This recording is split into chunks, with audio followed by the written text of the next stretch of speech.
So first exercise, anybody been to Panera before? So I love Panera. I got the little kids, they can make a mess and it's like kind of acceptable. We try to clean up, but so Panera, one of the main focuses of their menu is that you pick two. So that's what we're gonna do. You get to pick two. There's a bunch of cards on the center of your table. And in a minute, what I'm gonna ask you to do is pick two. You can spread out the deck so you can actually look and shop for the words. Pick two words that, if combined well, could transform your year. So pick two words that, if combined, and the combination is important, because if you just get soup, you miss out on the salad. And so by picking two words, sometimes chocolate is good and sometimes peanut butter is good, but you give me a Reese's and I'm like, yes, give me more of that.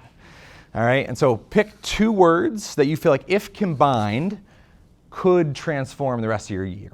So pick them, and then once you've got them, share it with just one other person right next to you. All right, go for it.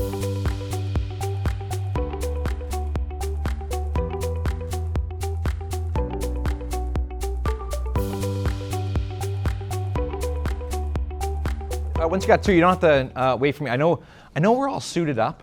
I have to say, you all look sharper than the CIA. The series of sessions with the CIA, and I'm looking at you taking a group picture out there, and I'm like, dang, you're looking serious. So just because we have jackets on right now, really inviting levity. So there's not like, you're not going to break rules, you're not going to screw up video footage, anything like that. And so in other words, you don't need to wait for all my cues. So feel free, if you've got two cards, just with the one other person, because you're kind of splitting your table in half, share your thought process behind that combination.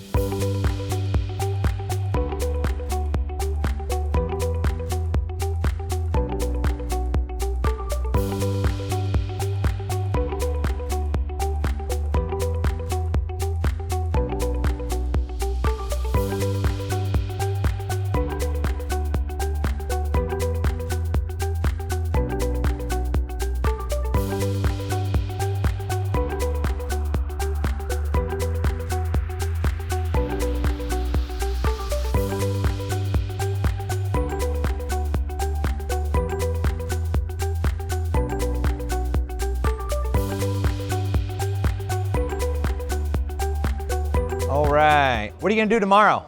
Something. Hey, very good. Exactly. So depending on how I'm feeling, sometimes I'll get on an airplane, and when somebody turns to me and asks me, hey, what do you do? First of all, I'm like, you don't even know what landmine you just stepped on.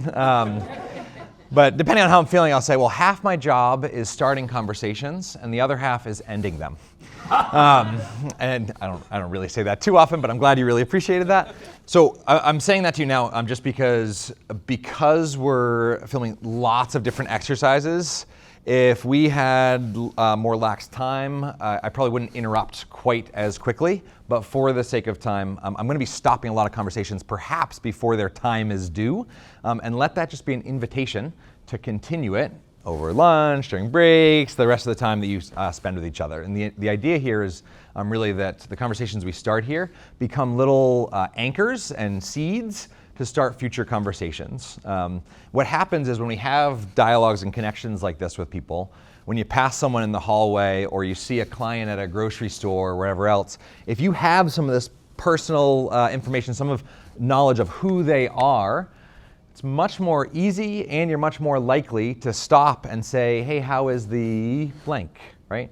In your roles, you get all up in somebody's life, and so you have a lot of those details, and so perhaps more than most, it's easy for you.